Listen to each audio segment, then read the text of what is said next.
اللهم صل على سيدنا شفيعنا مولانا محمد كما تحب وترضى بأن تصلي عليه صلی اللہ تعالی علیہ وسلم. نبی اور آل نبی پر پھر ایک مرتبہ آواز بلند درود پاک پڑھیں. اللهم صل على سيدنا شفيعنا مولانا محمد معد الجود والكرم منبع العلم والحلم والحكم وآلہ واصحابہ وبارک وسلم صلاة وسلاما علیک یا رسول اللہ صلی اللہ تعالی علیہ وعلى آلك وأصحابك وأزواجك وذرياتك وأهل بيتك أجمعين. سبحان ربك رب العزة عما يصفون وسلام على المرسلين والحمد لله رب العالمين. معزز سامعین محترم،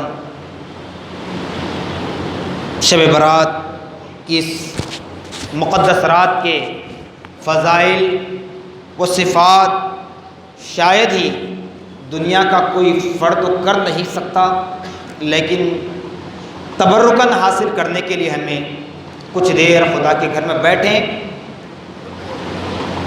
تو شب برات کی فضیلت سننے سے پہلے نعت پاک کے ایک دو چار اشعار سماعت فرمائیں. ہے چمن ہی چمن مدینے میں ان کی دیکھو پابند مدینے میں. ہے چمن ہی چمن مدینے میں ان کی دیکھو پابند مدینے خاک طیبہ کا دو کفن مجھ کو. خاک طیبہ کا دو کفن مجھ کو کر دو دفن مدینے میں. مجھ کو کر دو دفن مدینے میں. اہل دل کو نصیب ہوتا ہے، اہل دل کو نصیب ہوتا ہے. عشق کا پیرہن مدینے میں اہل دل کو نصیب ہوتا ہے، اہل دل کو نصیب ہوتا ہے. عشق کا پیرہن مدینے میں. آرزو ہے یہ قلب زاہد کی، آرزو ہے یہ قلب زاہد کی.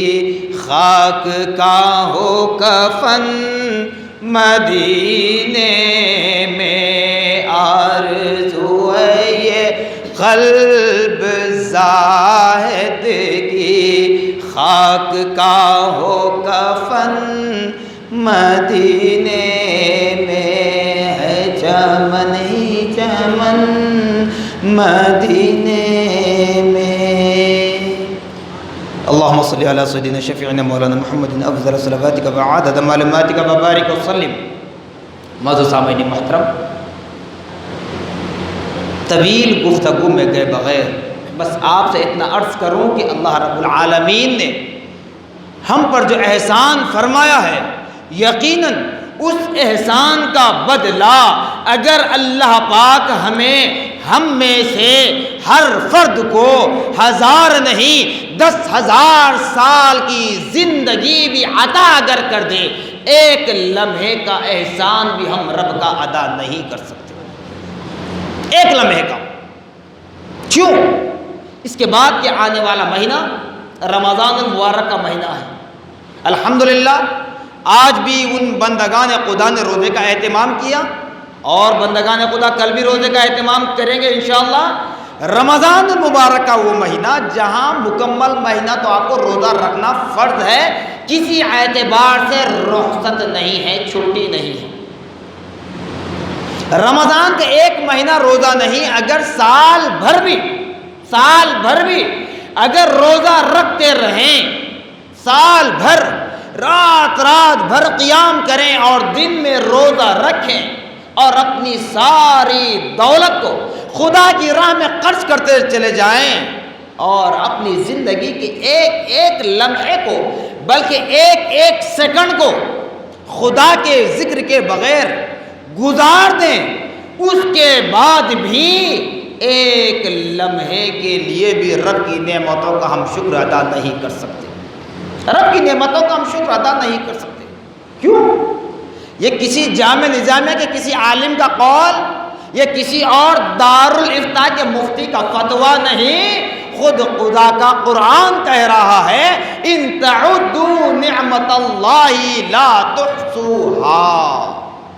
لوگوں، رب تبارک و تعالیٰ کی نعمتیں ایسی ہیں تم اس کو جمع نہیں کر سکتے، کاؤنٹ نہیں کر سکتے۔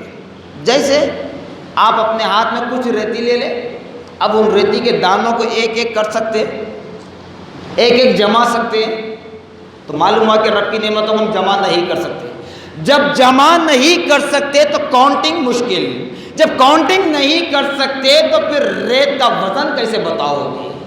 تو ایسے ہی اللہ رب العالمین نے جو ہم پر رحمت کی چادر کو تنایا ہوا ہے، جو ہمیں اپنی رحمت کی چادر میں لے رہا ہے، جہاں ہم جھوٹ پر جھوٹ، غیبت پر غیبت، ظلم پر ظلم، نہ پڑوسیوں کا ہمیں کوئی اعتبار ہے، نہ بھائی بہنوں کا کوئی اعتبار ہے۔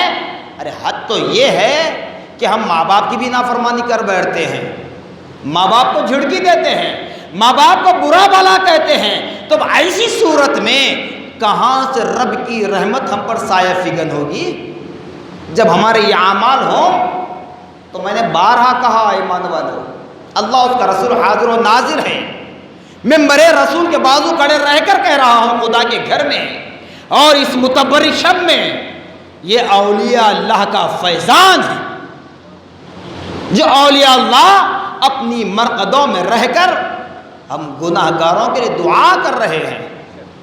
اور پیارے آقا محمد الرسول اللہ صلی اللہ تعالیٰ علیہ وسلم، جن کے لیے بتایا جاتا ہے کہ خود پیارے آقا صلی اللہ تعالیٰ علیہ وسلم نے رات بھر عبادت کی، جہاں تک کہ آپ کے نبوت والے قدم پر ورم آ جاتا، پیر پھول جاتے، پھر سجدہ کرتے پیارے آقا صلی اللہ علیہ وسلم، تو اتنا سجدہ طویل ہو جاتا کہ آنکھوں سے آنسو جاری ہوتے، زمین پھٹ جاتی اور پتھر نمودار ہو جاتے۔ تو بتاؤ، پیارے آقا صلی اللہ تعالی علیہ وسلم نے رات بھر سجدہ کیا تو صرف رب کی پاکی ہی بڑائی بیان نہیں کی، بلکہ رب سے مانگا، کیا مانگا؟ اپنی ازواج مطہرات کے لیے کچھ نہیں مانگا، اپنی اولاد کے لیے کچھ نہیں مانگا۔ اگر مانگنا ہوتا میرے نبی رب کی بارگاہ میں صرف اپنی نبوت والی آنکھوں کو اٹھا دیں، اپنی نبوت والے چہرے کو آسمان کی طرف اٹھا دیں، ابھی زبان سے کچھ نہ کہیں، اس سے پہلے رب عطا کر دیتا۔ اگر نبی مانگنا ہوتا تو حسین کو میدان کارزار میں شہید ہونے سے بچاتے۔ اگر نبی اپنی اولاد کے لیے، اپنے گھر کے لیے اگر مانگنا ہوتا تو امام حسن رضی اللہ تعالی عنہ کو جو زہر دے کر مارا گیا اس سے بچا لیتے۔ کیوں؟ یہ الفاظ اس لیے کہہ رہا ہوں، آج نبی کی بات آتی ہے تو اعتراضات ہوتے ہیں، کہتے ہیں کہ وہ سب ایک سیاسی ہے، فلاں ہے۔ سیاست تم کرتے ہو، یہ سیاست ہے لیکن پاک ہے، شفاف ہے، جس پر کوئی انگلی نہیں اٹھایا آج تک، نہ قیامت تک کوئی اٹھائے گا۔ تو بتاؤ نبی نے کس کے لیے مانگا؟ ارے نادانو، اپنے ذہنوں کو کھولو۔ ہر سال تمہیں یہ لیلۃ البرات نصیب ہوتی ہے۔ بتایا جاتا ہے کہ جب 14 شعبان کا سورج غروب ہو، 15ویں شعبان کی چاندنی پھیل جائے، خدا رب العالمین ندا دیتا ہے، اے بندے مانگ، کیا مانگنا چاہتا ہے؟ مانگ، کیا مانگنا چاہتا ہے؟ بتاؤ ہم کتنا مانگتے ہیں؟ اس سے ہم اندازہ کر سکتے ہیں، بار بار کچھ کہنے کے الفاظ ضرورت نہیں ہے، اندازہ کیجیے آپ ہم کتنا مانگتے ہیں رب سے۔ جی ہمارے پاس تو صرف تصور آج تک بھی یہی ہے کہ جاگنے کی رات ہے۔ ارے بابا آپ تو ہر رات جاگتے ہیں، سال کے 365 راتیں آپ جاگتے ہیں، یہ جاگنا مراد نہیں ہے۔ آپ ایک منٹ بھی سچے دل کے ساتھ، اخلاص کے ساتھ اللہ اور اس کے رسول کی رضا حاصل کرنے کے لیے، اپنے رب کو راضی کرنے کے لیے ایک دعا بھی اگر مانگ لیں، یقیناً آج کی رات اللہ رب العالمین ہمیں عطا کرنے والا، یہ اس کا وعدہ ہے، یہ اس کا وعدہ ہے، کسی اور کا وعدہ نہیں ہے۔ اس کے بعد بھی ہم دور ہیں۔ نبی پاک صلی اللہ علیہ وسلم جو روتے، جو مانگتے، اپنے ازواج مطہرات، اپنی بیویوں کے لیے نہیں مانگا، اپنی اولاد کے لیے نہیں مانگا۔ اے ایمان والو قربان جاؤ اس تاجدار مدینہ صلی اللہ علیہ وسلم کی ذات مقدسہ پر کہ جس نے ہم گناہ گاروں کو یاد کیا، ہم گناہ گاروں کو یاد کیا، نبوت کا تاج پہنایا جا رہا ہے، رب کی بارگاہ میں سر جھکا کر کہتے ہیں ربی حبل امتی، ربی حبل امتی۔ معراج کی رات ہے، عرش اعلیٰ پر انعامات و اکرامات کی بارش ہو رہی ہے، اپنے سر انور کو جھکا کر رب کی بارگاہ میں گریہ گزاری کر رہے ہیں، مولا میری امت کا کیا حال ہوگا کل قیامت کے دن۔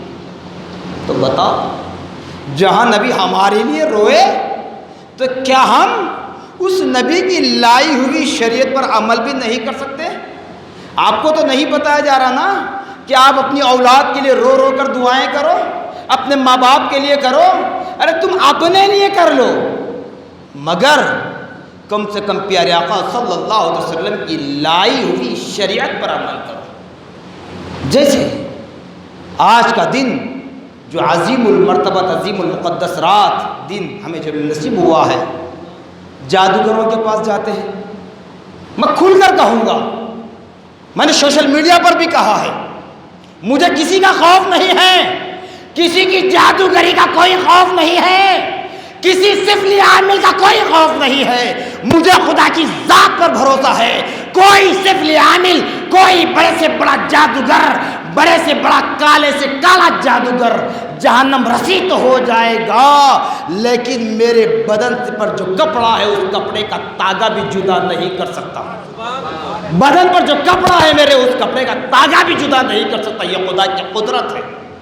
یہ گناہگار آنکھوں سے میں نے ایسے مناظر دیکھے ہیں، جب تک خدا نے نہیں چاہا کسی کو موت نہیں آئی، جب خدا چاہا تقدیر لکھی گئی، موت کا وقت ہوا، ملک الموت کی آمد ہوئی، سیکنڈ سیکنڈ پر ہزاروں بڑے بڑے سرجن کو، ڈاکٹر نرس نہیں، سرجن کو لگاؤ، ایک لمحے کے لیے بھی وہ بچ نہیں پاتا۔ لیکن اس کے باوجود بھی ہمارا حال یہ ہے، پہلے عورتوں کا ہم نام سنتے تھے کہ عورتیں جایا کرتی ہیں، ہاں بھائی ٹھیک ہے، وہ عورتیں کم عقل ہوتی ہیں، معلومات نہیں ہوتے، جاتی تھی، ٹھیک ہے، لیکن آج تو جادوگروں کے پاس، سفلی عاملوں کے پاس مرد حضرات کو دیکھا جا رہا ہے، پڑھے لکھے، ایجوکیٹڈ، قابل، کوالیفیکیشن رکھنے والے۔ تو خدا را آج کی رات رب العالمین ندا دے رہا ہے، رزق برکت چاہتا ہے، عمر میں درازی چاہتا ہے، آفات و بلیات سے محفوظ و مامون رہنا چاہتا ہے۔ مانگ بندے، مانگ، کب تک مانگنا ہے؟ فجر ہونے تک میں دیتا رہوں گا، فجر ہونے تک میں دیتا رہوں گا، تو لینے لینے پر تھک جائے گا۔ اس لیے عاشق رسول نے کہا رحمت کا دروازہ کھلا، مانگ ارے مانگ، دیتا ہے کرم ان کا صدا، مانگ ارے مانگ۔ مانگنے کی صلاحیت پیدا کیجئے ایمان والو۔ یہ دنیا کچھ نہیں دے سکتی، یہ دنیا کچھ نہیں دے سکتی، یہ دنیا لینے والی ہے، چاہے آپ ہو یا میں، آپ ہو یا میں، دینے والے نہیں ہیں، لینے والے ہیں۔ ہم دے کر احسان کرتے ہیں، وہ دے دے کر بھی بھول جاتا ہے۔ مگر پھر بھی ہم دور ہیں. ہم دیتے نہیں، لیتے ہیں. کیسے؟ انتقال ہوتا ہے، میں نے جمعہ میں بھی کہا تھا نا، انتقال ہوتا ہے، سوٹ بوٹ پہنتے ہیں. اب میں لباس زیب تن کیا ہوا ہوں، آپ میرے جسم پر رکھیں گے، میں مرا تو ہوں. اب اسی حالت میں اگر میری روح قبض ہو جائے، ملک الموت میری روح قبض کر لے ابھی اسی وقت، تو کیا تم میں سے کوئی ایسا محبت کرنے والا ہے جو اس عمامے کو میرے سر کا تاج بنا کر رکھے، اس جبے کو نبی کی سنت پر جو پہنا جاتا ہے، کیا میرے کفن میں رکھ دو گے؟ کوئی نہیں رکھتا، سب اتار لیتے ہیں. بس وہ 2 گز کفن میں کفنا کر شہر خبوشہ لے جایا جاتا ہے. خدا را ایمان والو، یہ وہ رات ہے جہاں رب العالمین مغفرت کے لیے بیٹھا ہوا ہے. یوں تو ہر رات اللہ تعالیٰ وعدہ کیا ہے، میں ہر رات تمہارے قریب ہوں، ہر وقت تمہارے قریب ہوں. صرف رات اور دن نہیں، بلکہ یہاں تک بتلایا گیا کہ میں میرے بندے کے قلب پر، اس کے دل پر دن بھر میں 24 گھنٹوں میں 360 مرتبہ نظر ڈالتا ہوں. 24 گھنٹوں میں 360 مرتبہ نظر ڈالتا ہوں. تو مگر پھر فائدہ کیا ہو رہا ہے جب رب العالمین کی نظر پڑ رہی ہے، مگر ہم مائل کیوں نہیں ہو رہے ہیں؟ اس لیے کہ ہمارے پیٹ میں جو نوالا جا رہا ہے اس کو پہلے پاک کر لیں، اس کو پہلے پاک کریں ہر اعتبار سے. اللہ معاف کرے، میں کسی پر طنز نہیں کرتا کہ کوئی حرام کھا رہا ہے، کیونکہ جھوٹ، غیبت، چغلی، ظلم، زیادتی، حق تلفی، یہ ساری چیزیں ہمارے اندر اتنی پیدا ہو گئی کہ ہمارا دل بالکل بلاک ہو چکا ہے، کالا ہو چکا ہے. بلاک ہوتے ہوتے بالکل بلاک ہو گیا ہے، بند ہو گیا ہے. یعنی چکنا گھڑا ہے، چکنا پتھر ہے، اس پر آپ پانی ڈالتے جائیں، ڈالتے جائیں، ڈالتے جائیں، پانی نظر ہی نہیں آتا. پھر دیکھو وہی سوکھا پتھر نظر آتا ہے. تو ایسے ہی ہمارے دل ناپاک ہو چکے ہیں، گناہوں سے زنگ آلود ہو چکے ہیں. تو خدا را ایمان والو، آج کی اس مقدس رات میں اپنے رب کو راضی کرنے کی کوشش کریں، اپنے رب کو راضی کرنے کی کوشش کریں. میں بارہا کہتا ہوں، مجھے نہ انتظامی کمیٹی سے کوئی واہ واہ کے الفاظ سننا ہے، نہ سامعین سے کچھ الفاظ واہ واہ کے مجھے سننا ہے. بس میں یہ چاہتا ہوں کہ میرے ان الفاظ پر خدا اس کا رسول راضی ہو جائے، چونکہ راہ راست بتانا یہ مقصد ہے. جامعہ نظامیہ سے جو بھیک ملی ہے علم کی، اس بھیک کا واسطہ کہ میں حق گوئی کے لیے اپنی زبان کو کبھی نہ روکا، نہ اپنے قدموں کو کبھی روکا، نہ روکوں گا. تو لہذا چاہیے کہ ہمیں اعمال صالحہ کرنے کے لیے آج کی رات توبۃ النصوحہ کر لیں. سال گزشتہ شب برات ہم نے کیسی گزاری آپ بہتر جانتے ہیں. بہرحال حالات کے اعتبار سے ابھی بھی کئی مقامات پر پروگرام ملتوی ہوئے ہیں، لیکن الحمدللہ ہم نے اللہ اس کے رسول کی رضا کے لیے، ذکر خیر کے لیے ہمت کی. الحمدللہ ہم محکمہ پولیس کا بھی ہم ساتھ دیتے ہوئے اور حکومت کے گائیڈ لائنس کو بھی پیش نظر رکھ کر ہم کام کر رہے ہیں. اور میں نے معراج کے موقع پر بھی کہا تھا کہ یہ متبرک راتیں کوئی تقاریر کی رات نہیں ہے، بس کچھ دیر بیٹھے ذکر خیر کرے اور فضیلت کو سن لیں، اس کے بعد اپنے اپنے اعتبار سے انفرادی طور پر عبادت اور ریاضت کر لیں. تو بہرحال آپ تمامی حضرات سے یہی گزارش کروں گا کہ آج کی رات کو غنیمت جانیں. الحمدللہ اتنے سکون و اطمینان کے ساتھ آپ جو بیٹھے ہیں نا، یہ بیٹھنا آپ کا ضائع نہیں ہوگا. کل میدان محشر میں یہی چاندنی پاٹ، یہی غالین، یہی پتھر، یہی در و دیوار ہمارے لیے گواہ بن جائیں گے، ہمارے لیے گواہ بن جائیں گے، بلکہ ہماری مغفرت کے لیے دعا بھی کریں گے. بہرحال نفل نماز کے ذریعے، توبہ و استغفار کے ذریعے، قرآن کی تلاوت کے ذریعے اس رات کو روشن کریں. نہ جانے پھر اگلی رات ہمیں یہ نصیب ہو یا نہ ہو. اب جیسے صلاۃ تسبیح کی نماز کا جو مسئلہ ہے، بڑے ہی اس کے ساتھ اس رات میں اہتمام کیا جاتا ہے، تو نفل نماز کی جماعت نہیں ہوتی.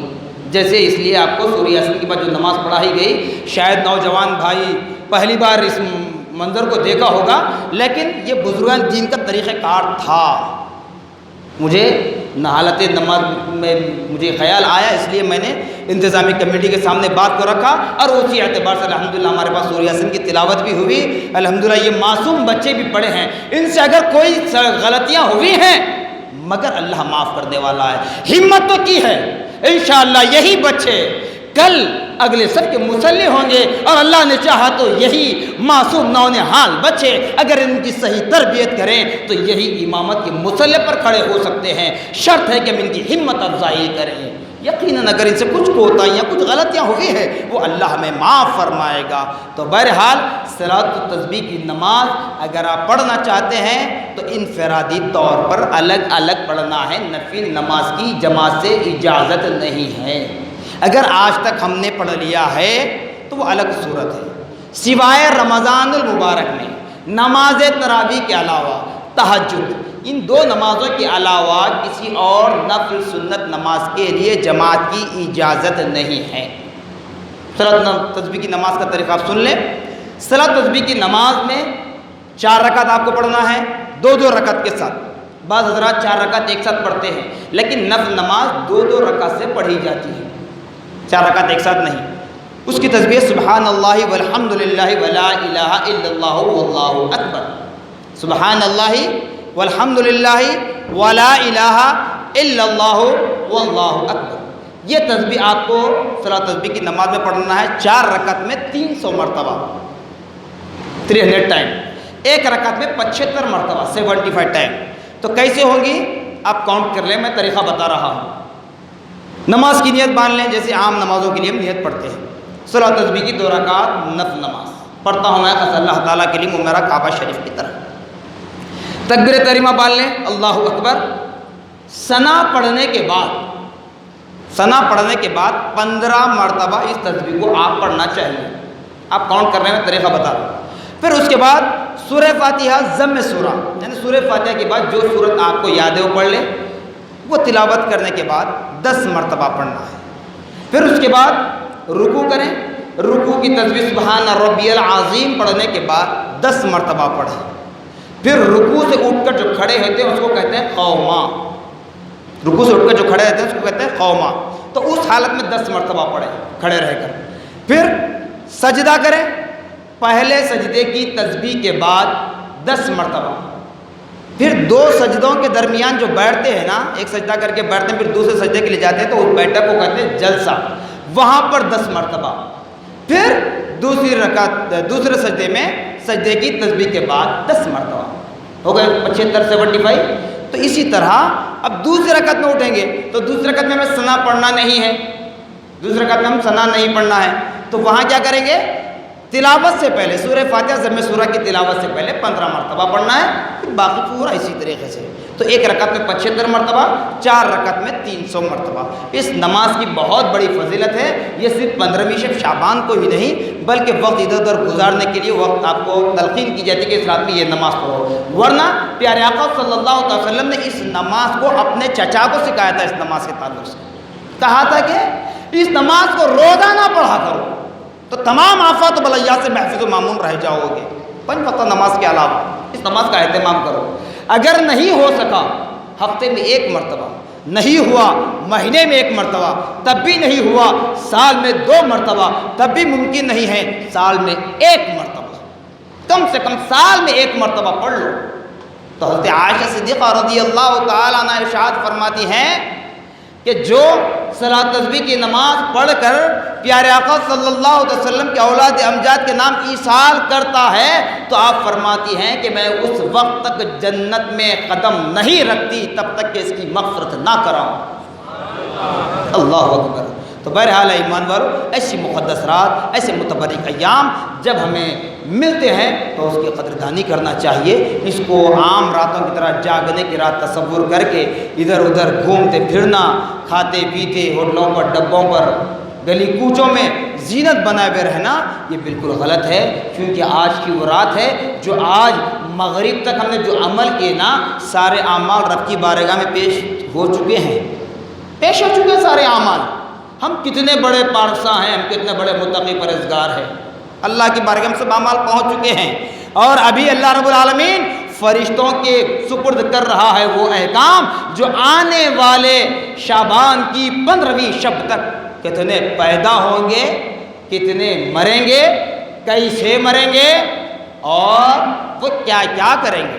اچھے عمل کریں گے برے عمل کریں گے، یہ سب تقدیر لکھی گئی ہے، اب وہ فرشتوں کے سپرد کی جا رہی ہے۔ تو اس لیے اس رات کو غنیمت جان کر اپنے رب کو راضی کرنے کی کوشش کریں۔ اب اعتراضات کرنے والے ہمیشہ کرتے ہیں صاحب یہ اب نہیں، پیارے آقا کے دور سے چلتے ہوئے آیا ہے اور قیامت کا میدان برپا ہونے تک یہ اعتراضات ہوتے رہیں گے۔ اب ان اعتراض کا جواب دیتے بیٹھے تو ہماری دن رات بیکار ہو جاتی۔ تو لہذا قبرستان جانا یہ بھی سنت رسول ہے، قبرستان جانا یہ سنت رسول ہے۔ بھائی صاحب آپ اور ہم کتنے بڑے متقی پرہیزگار ہوں گے، لیکن کسی عالم کے مقابلے میں ٹھہر سکتے ہیں؟ بڑے پارسا ہے، ٹھہر سکتے ہیں؟ کوئی عالم کسی ولی کے مقابلے میں کھڑے ہو سکتا؟ کوئی ولی کسی تبع تابعی کے مقابلے میں آ سکتا؟ کوئی تبع تابعی کے مقابلے میں آ سکتا؟ کوئی تابعی کوئی صحابی کے درجے میں آ سکتا؟ نہیں۔ تو پھر پیارے آقا صلی اللہ تعالیٰ علیہ وسلم کو ماں حضرت عائشہ صدیقہ رضی اللہ تعالیٰ عنہ نے جب اپنے حجرے میں نہیں پایا تو دیگر ازواج مطہرات کے حجروں پہ دروازوں پر دستک دیا، سب نے کہا کہ پیارے آقا نہیں ہیں۔ آخر میں حضرت عائشہ صدیقہ رضی اللہ تعالیٰ عنہ نکلتی ہے باہر، گھر کے باہر نکلتی ہیں تو کیا دیکھتی ہیں؟ جنت البقیع کے قبرستان کی جانب سے پیارے آقا صلی اللہ علیہ وسلم کا رخ زیبا نظر آ رہا ہے۔ بتاؤ اب جنت البقیع کے قبرستان میں کون ہے؟ جنت البقیع کے قبرستان میں کون ہے؟ پیارے آقا کے دور کی بات ہے، آج کی نہیں۔ صحابہ ہیں جن کے لیے اللہ پاک نے فرمایا انعم اللہ علیہم من النبیین والصدیقین۔ انبیاء کے بعد صحابہ ہیں جو اللہ کے انعام یافتگان بندے ہیں، انبیاء کے بعد صحابہ ہیں جو جنتی ہیں۔ پھر انبیاء کے بعد پیارے آقا محمد الرسول اللہ صلی اللہ علیہ وسلم کے بعد پیارے آقا صلی اللہ علیہ وسلم کے اہل بیت اطہار کے بعد جنت میں کوئی جائیں گے تو کون؟ صحابہ ہیں۔ اور ان صحابہ کے لیے نبی پاک نے فرمایا الصحابی کالنجوم، میرے صحابہ آسمان پر تاروں کے مانند ہیں، جو ان کی اقتدا کرے گا وہ کامیاب ہوگا، جو ان کے دامن کو چھوڑ دے گا تو وہ برباد ہو جائے گا۔ تو وہ صحابہ جنت البقیع کے قبرستان میں آرام کر رہے ہیں، اب انہیں مغفرت کی کیا ضرورت تھی؟ انہیں مغفرت کی کیا ضرورت تھی؟ جبکہ ہمارے عام لوگوں میں اگر کوئی بندہ جو قرآن پاک کو حفظ کر رہا تھا، دوران حفظ اگر اس کا انتقال ہو جائے تو اس کی فضیلت کتنی ہے پتہ آپ کو؟ بتایا جاتا ہے کہ اس حافظ قرآن جس نے ادھورا کیا اس وقت اس کی موت واقع ہو گئی تو اس کو قبر میں اللہ کی جانب سے ایک فرشتہ مقرر کیا جائے گا جو سارا قرآن اس کو یاد دلا دے گا، سارا قرآن اس کو یاد دلا دے گا۔ اور جس قبرستان میں حافظ دفن ہو اس حافظ قرآن کی فضیلت سن لیجئے ایمان والو، بتلا جاتا کہ اس کے سرہانے سے 40 خبر، اس کے پاؤں کی جانب سے 40 خبر، اس کے رائٹ سائڈ سے 40 خبر، اس کے لیفٹ سائڈ سے 40 خبر، کتنے ہوئے؟ 160 خبریں۔ تو جس قبرستان میں ایک حافظ ہو تو اس قبرستان کے 160 خبروں سے عذاب اٹھا لیا جاتا ہے، 160 خبروں سے عذاب اٹھا لیا جاتا ہے۔ اور یہ تو صحابہ ہیں جنت البقیع میں، وہاں کتنے صحابہ حفاظ تھے جو نبی کے قرآن کو سن سن کر اپنے سینوں میں محفوظ کیا۔ ایک تو خدا کے محبوب بندوں میں شمار، انعام یافتگان بندوں میں شمار، پھر حفاظ قرآن، اب انہیں مغفرت کی کیا ضرورت تھی؟ تو مطلب کیا ہے؟ ہم جیسے نادانوں کو، ہم جیسے نااہل کو سمجھانے کے لیے اللہ رب العالمین نے پیارے آقا صلی اللہ علیہ وسلم کو جنت البقیع کے قبرستان بھجوا کر بتلا دیا کہ لوگوں جس کے حق میں جنت کی بشارت دے دی جائے، جو اللہ کا انعام یافتگار ہو، جب وہ دعا کا محتاج ہو سکتا ہے تو پھر تم کس کھیت کی مولی ہو جو اس سے بچ سکو گے؟ تو خدا را آج کی رات میں اہل قبور کی زیارت کرنا یہ کوئی شرک اور بدعت نہیں ہے، بلکہ میں نے جمعہ میں بھی کہا کہ اہل سنت والجماعت کا یہ طریقہ کار ہے کہ ہمیں قبرستان جانے کے لیے اس لیے کہا جاتا ہے کہ یہاں ہم اتراتے ہیں، اکڑتے ہیں پیسے پر، اولاد پر، طاقت پر، فلاں فلاں چیزوں پر اتراتے ہیں۔ جب تم قبرستان جاؤ گے تو احساس ہوگا کہ ایک دن ہمیں بھی اسی زمین کی آغوش میں، اسی 2 گز زمین میں آنا ہے، جہاں پر ہمارے ہی بھائی، ہمارے ہی باپ، ہمارے ہی دادا، ہمارے ہی نانا، ہمارے ہی دوست احباب جو ہمیں نوالے بنا بنا کر کھلایا کرتے تھے، آج وہی ہم پر مٹی ڈال رہے ہیں۔ یہ احساس کم طریقوں کو اجاگر کرنے کے لیے تمہیں اہل قبور کی دعوت، اہل قبور کی زیارت کی دعوت دی جاتی ہے۔ اس لیے خدا را ایمان والو، اس رات کو غنیمت جانیں۔ جو رات کا حصہ بھی آپ کو مل رہا ہے زیارت قبور کے بعد، اس رات کو فجر تک اللہ کی عبادت و ریاضت میں گزاریں۔ روزہ رکھنے کی اگر طاقت ہے تو روزہ رکھ لیں، ورنہ یہ آپ کی مرضی، کیونکہ نفل روزہ ہے مگر فضیلت بہت ہے، رکھتے ہیں تو بہت اچھی بات ہے۔ اس کے بعد فجر کی نماز پڑھ کر آپ پورا دن سو جائیں۔ اتفاق کی بات یہ ہے کہ کل چھٹی کا بھی دن ہے، کوئی نوکری چاکری بھی جانا نہیں ہے، تو لہٰذا آرام کر لیں، رات کو عبادت میں گزاریں۔ اگر عبادت نہیں کر سکتے، بیزارگی آ رہی ہے یا نفس بہکا رہا ہے، تو آپ گھر جا کر خاموشی سے سو جائیں، لیکن گلی کوچوں پہ، سڑکوں پر، ہوٹلوں، ڈبوں پر زینت بن کر گاڑیاں لے کر سڑکوں پر رسق نہ کریں۔ خدا را اللہ اس کے رسول کا واسطہ اس رات کو غنیمت جان لیں۔ جزاکم اللہ خیر الجزا، وآخر دعوانا